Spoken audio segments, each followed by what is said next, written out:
Okay, इस video के अंदर हम बात करेंगे रेज्यूमे की। रेज्यूमे बहुत ही ज़रूरी होता है जॉब के लिए।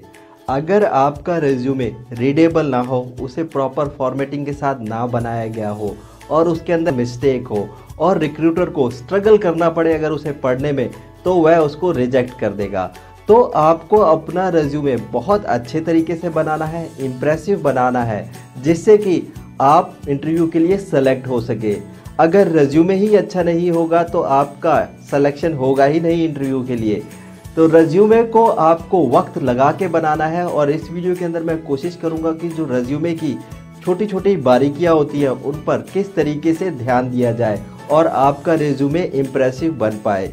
दोस्तों, एक रिसर्च के अनुसार ये पता चला है कि जब रिक्रूटर आपके रेज्यूमे को देखता है तो वह 5 से 25 सेकंड का वक्त ही लगाता है सिर्फ एक रेज्यूमे के ऊपर, और उसी टाइम पर वह डिसाइड कर लेता है कि इस कैंडिडेट को इंटरव्यू के लिए बुलाना है या नहीं बुलाना। अगर आपका रेज्यूमे जॉब रिक्वायरमेंट के साथ मैच करेगा, वह प्रॉपर रीडेबल होगा रिक्रूटर के लिए, तो वह आपको इंटरव्यू के लिए ज़रूर बुलाएंगे। तो आपको कुछ चीज़ों का ख्याल रखना होता है जब आप रेज्यूमे बना रहे होते हैं, या फिर मैं कहूँ आपको बहुत सावधानी बरतनी होगी जब आप रेज्यूमे बना रहे होंगे।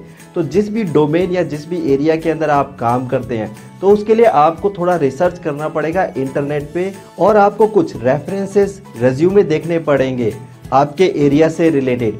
फिर आप अपना रेज्यूमे बनाएं और देखें कि आपके अंदर कौन कौन सी क्वालिटीज़ है, यानी कौन कौन से स्किल्स हैं जिनको आप मेंशन कर सकते हैं रेज्यूमे के अंदर। तो मैं आपको एक सैम्पल रेज्यूमे भी दिखाऊंगा जिसमें आपको समझाऊंगा कि किस तरीके से आप रेज्यूमे बना सकते हैं। चलिए अब थोड़ा सा ये समझ लेते हैं कि रेज्यूमे होता क्या है। रेज्यूमे आपका एक प्रोफेशनल डॉक्यूमेंट है जो आपके प्रोफेशन के बारे में बताता है, जो कि आपको रिप्रेजेंट करता है। जब कोई ऑर्गेनाइजेशन कोई जॉब निकालती है और आपका रेज्यूमे देखती है और उसकी जॉब रिक्वायरमेंट उसके साथ मैच कर जाती है, तो वो लोग आपको इंटरव्यू के लिए बुलाते हैं। तो आपका रेज्यूमे जॉब रिक्वायरमेंट के साथ मैच करना चाहिए। आपका रेज्यूमे 1 से 3 पेज का या फिर 4 पेज का हो सकता है। अगर आपके पास ज़्यादा एक्सपीरियंस है तो आपका रेज्यूमे 4 पेज का भी हो सकता है, लेकिन रेज्यूमे का जो पहला पेज होता है वो सबसे ज़्यादा इम्पोर्टेंट होता है, क्योंकि उस पेज के ऊपर जॉब रिक्वायरमेंट के साथ मैचिंग होना चाहिए। तो जो जॉब रिक्वायरमेंट है वह कंटेंट रेज्यूमे के पहले पेज पर मिल जाने चाहिए, तभी आपको इंटरव्यू कॉल आएगा। क्योंकि रिक्रूटर जो होता है उसके पास ज़्यादा टाइम नहीं होता, जैसे कि मैं बता चुका हूँ कि एक रिसर्च के अनुसार वह 5 से 25 सेकंड तक का ही वक्त एक रेज्यूमे को दे पाता है।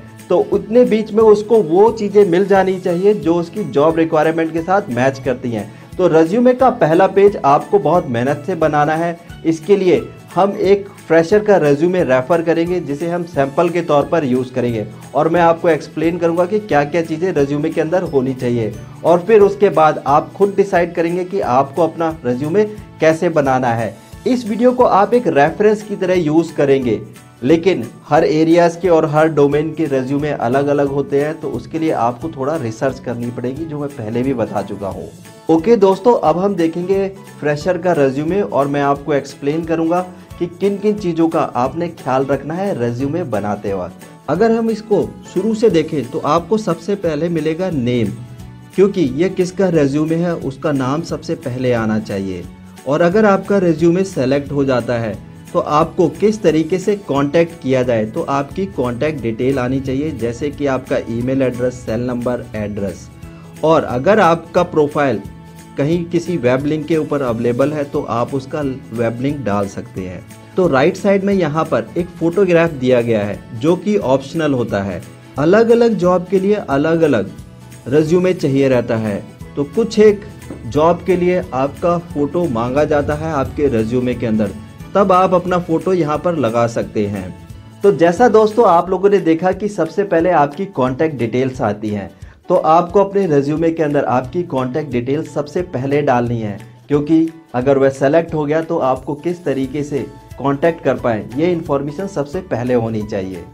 Number 2, objective. बहुत सारे लोगों का ये ओपिनियन है कि ऑब्जेक्टिव नहीं लिखना चाहिए, लेकिन मेरा ये मानना है कि आपको रेज्यूमे के अंदर ऑब्जेक्टिव लिखना चाहिए, क्योंकि इससे ये पता चलता है कि आपके अंदर कौन कौन से प्राइमरी स्किल्स हैं, आप उनको मेंशन करें अपने ऑब्जेक्टिव के अंदर।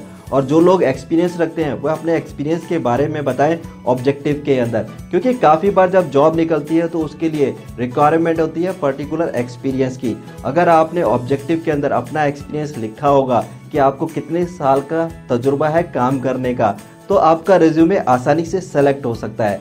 इसीलिए ऑब्जेक्टिव जो है वो बहुत इंपॉर्टेंट हो जाता है।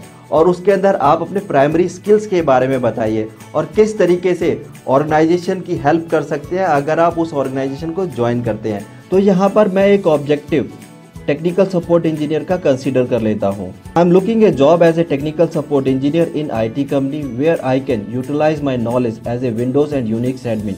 I wish to implement my innovative idea, skill and creativity for accomplish the organization goals। अगर इस तरीके का ऑब्जेक्टिव आप बनाते हैं तो इससे रिक्रूटर को समझ में आ जाता है कि आपके पास प्राइमरी स्किल क्या है और आप किस डिजिग्नेशन की जॉब चाहते हैं। इसके बाद आता है आपका एकेडमिक। अगर आप फ्रेशर हैं तो आपके एकेडमिक यानी कि आपकी क्वालिफिकेशन जो है वह सबसे ऊपर आती है, क्योंकि आपके पास एक्सपीरियंस है नहीं तो आपकी क्वालिफिकेशन आपको शो करनी है। तो आप अपनी हायर क्वालिफिकेशन सबसे पहले लिखें और उसके बाद आपकी जितनी लोअर क्वालिफिकेशंस है उनके बारे में लिखें। जैसा कि आप अपनी स्क्रीन के ऊपर देख रहे हैं, यहाँ पर एकेडमिक क्वालिफिकेशंस को एक टेबल की फॉर्म में दिखाया गया है। अगर आप टेबल की फॉर्म में दिखाते हैं तो ये आसानी से रीड किया जा सकता है।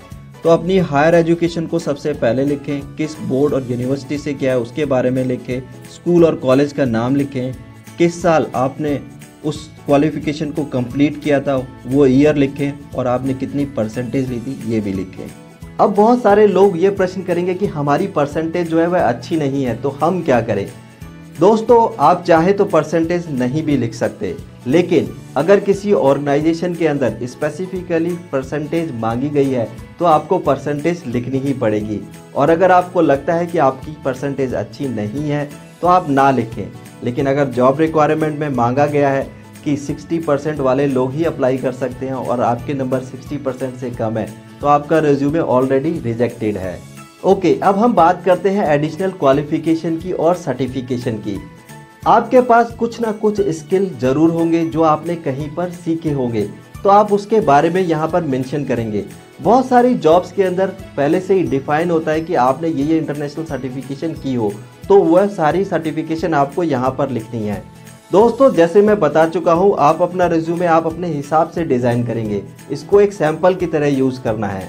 यहाँ पर आप देख रहे हैं कि कैंडिडेट ने कुछ इंटरनेशनल सर्टिफिकेशन की है जिसको उसने अपने रिज्यूमे के अंदर मेंशन किया है।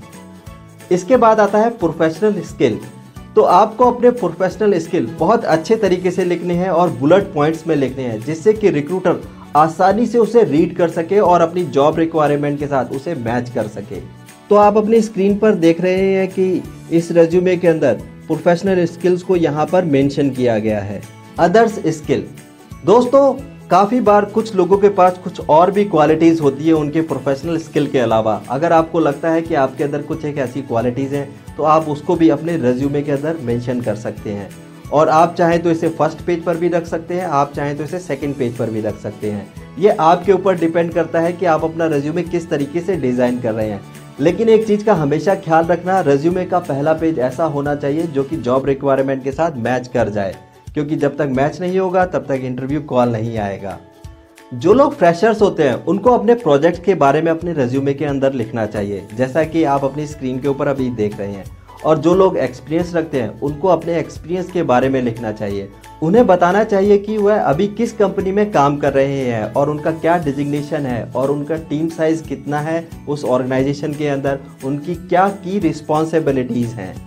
तो इस तरीके से आप अपना एक्सपीरियंस जो है वह लिख सकते हैं अपने रिज्यूमे के अंदर।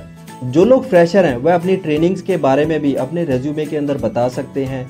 Award and achievement. अगर आप फ्रेशर हैं तो आप अपने अवार्ड एंड अचीवमेंट जरूर लिखें अपने रिज्यूमे के अंदर। दोस्तों, कुछ लोगों के पास हो सकता है कि कोई अवार्ड ना हो, लेकिन आपके पास आपकी लाइफ में कुछ ना कुछ अचीवमेंट जरूर होंगे, तो आप उनके बारे में लिखें।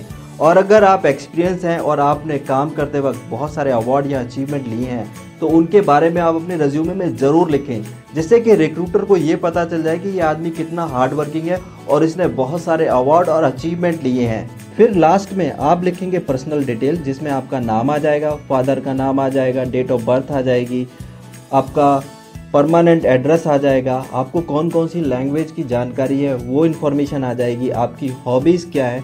आप चाहें तो पासपोर्ट की डिटेल भी डाल सकते हैं। ओके दोस्तों, अब प्रश्न उठता है कि जो मैंने रिज्यूमे आप लोगों को दिखाया वह एक आईटी प्रोफेशनल का था जो कि फ्रेशर था, लेकिन अगर आपके पास एक्सपीरियंस है और आप अलग एरियाज या अलग डोमेन के अंदर काम करते हैं तो किस तरीके से रेज्यूमे बनाएं, तो मैं आपको बताता हूं कि naukri.com के ऊपर कुछ एक सैंपल रेज्यूमे रखे हुए हैं या पड़े हुए हैं, तो आप उनको सर्च कर सकते हैं। मैं आपको आपकी स्क्रीन पर उसका पाथ दिखा देता हूं। आप naukri.com की वेबसाइट ओपन करेंगे और वहां पर सर्विसेज मिलेगा और यहां पर आपको रेज्यूमे सैंपल्स पे क्लिक करना है और यहाँ पर आपके डोमेन के हिसाब से या आपके एरिया के हिसाब से बहुत सारे रेज्यूमे दिए गए हैं और आप किसी भी रेज्यूमे पे क्लिक कर देख सकते हैं कि उसे किस तरीके से बनाया गया है। मैं फॉर एग्जांपल के तौर पे सेल्स रेज्यूमे को क्लिक करता हूँ। यहाँ पर आप देख पा रहे हैं कि 3 तरीके के रेज्यूमे अवेलेबल है, एंट्री लेवल का, मिड लेवल का और सीनियर लेवल का। तो आप इन रेज्यूमे को एक रेफरेंस की तरह यूज़ कर सकते हैं। तो उम्मीद करता हूं दोस्तों आप लोगों को रेज्यूमे की क्रिटिकलिटी अब समझ आ गई होगी कि रेज्यूमे कितना इम्पोर्टेंट होता है और आपको इसे बहुत मेहनत के साथ बनाना है। मैंने YouTube के ऊपर एक वीडियो डाला है और उसके अंदर बताया है कि आप किस तरीके से रेज्यूमे माइक्रोसॉफ्ट वर्ड के अंदर बना सकते हैं और स्टेप बाय स्टेप उसके अंदर समझाया गया है। अगर आप उसको रेफर करेंगे तो जो रेज्यूमे आपने देखा अभी, आप एग्जैक्टली इसी तरीके का रेज्यूमे माइक्रोसॉफ्ट वर्ड के अंदर बना पाएंगे। रेज्यूमे आपको खुद बनाना है और इस वीडियो को एक रेफरेंस की तरह यूज करना है। एक चीज अपने माइंड के अंदर क्लियर रखना कि आपका रेज्यूमे रीडेबल होना चाहिए, एरर फ्री होना चाहिए और ऐसा होना चाहिए जो कि रिक्रूटर अपनी जॉब रिक्वायरमेंट के साथ उसे मैच कर सके। अगर आपका ऐसा रेज्यूमे होगा तो वह अपने आप में ही इंप्रेसिव है और आप किसी भी तरीके का फॉर्मेट यूज। अभी आप लोगों ने जो वीडियो देखा वह हमारे win any job interview course in Hindi का पार्ट था और उम्मीद करता हूं कि आप सभी लोगों को ये वीडियो पसंद आया होगा। यह जो कोर्स जिसका नाम है विन एनी जॉब इंटरव्यू, यह डिजाइन किया गया है फ्रेशर्स के लिए भी और एक्सपीरियंस रखने वालों के लिए भी। तो सबसे पहले बात करते हैं फ्रेशर्स की। फ्रेशर्स के पास क्वालिफिकेशन होती है, टेक्निकल नॉलेज भी होती है, लेकिन अगर उनको जॉब करना है तो उसके लिए इंटरव्यू फेस करना ही पड़ेगा। काफ़ी बार जो फ्रेशर्स होते हैं उनको पता ही नहीं होता कि इंटरव्यू की तैयारी किस तरीके से करनी चाहिए और उनके अंदर आत्मविश्वास की भी कमी होती है। तो यह जो कोर्स है जिसका नाम है विन एनी जॉब इंटरव्यू आपकी इसी में मदद करेगा। और जो लोग एक्सपीरियंस रखते हैं, हो सकता है कि वह अपनी जॉब से खुश ना हो, उसका कारण हो सकता है सैलरी, हो सकता है कि उन्हें टाइम टू टाइम प्रमोशन ना मिला हो और हो सकता है कि उनके काम को अप्रिशिएट ना किया जाता हो। और मेरा ये मानना है कि अगर आपको जॉब करनी है तो अच्छी जॉब करनी चाहिए जिससे कि आपको अच्छी सैलरी मिल सके। और यह जो कोर्स जिसका नाम है विन एनी जॉब इंटरव्यू आपकी इसी में मदद करेगा। इस कोर्स की मदद से आप इंटरव्यू की प्रिपरेशन बहुत ही सॉलिड तरीके से कर पाएंगे। यह जो कोर्स है वह डीवीडी के अंदर भी अवेलेबल है और पेन ड्राइव के अंदर भी अवेलेबल है और इस कोर्स की जो कीमत है वह सिर्फ है 559 रुपए। तो दिए गए फोन नंबर पर फोन करें और जानें कि आप इस कोर्स को कैसे ऑर्डर कर सकते हैं। और सबसे अच्छी बात, जब आप इस कोर्स को ऑर्डर करते हैं तो आपको फ्री दिए जाते हैं 6 प्रोफेशनल रेज्यूमे के टेम्पलेट, जो कि आप इस वीडियो के अंत में देखेंगे। अगर आपको टेम्पलेट पसंद आए तो इस डीवीडी को और इस कोर्स को जरूर ऑर्डर कीजिए। आप कॉल कर सकते हैं Monday to Friday 9 AM to 6 PM और आप व्हाट्सएप और टेक्स्ट किसी भी टाइम कर सकते हैं। अगर आपके आसपास कोई ऐसा इंसान है जो जॉब सर्च कर रहा है या इंटरव्यू की तैयारी कर रहा है तो उसको आप ये डीवीडी गिफ्ट भी कर सकते हैं, क्योंकि अगर इस तरीके का गिफ्ट किसी को दिया जाए और उसकी लाइफ अगर सेटल हो जाए तो इससे बढ़िया गिफ्ट कुछ हो नहीं सकता। इस वीडियो को लाइक करना और मेरे चैनल को सब्सक्राइब करना मत भूलिए, क्योंकि आने वाले दिनों के अंदर आप जॉब इंटरव्यू से रिलेटेड बहुत सारे वीडियोस इस चैनल के ऊपर देखेंगे। और इस वीडियो को अपने दोस्तों के साथ जरूर शेयर करें, क्या पता किसी दोस्त की इससे मदद हो जाए। तो आप सभी लोगों का बहुत बहुत धन्यवाद। आप लोगों का दोस्त मितन गुप्ता।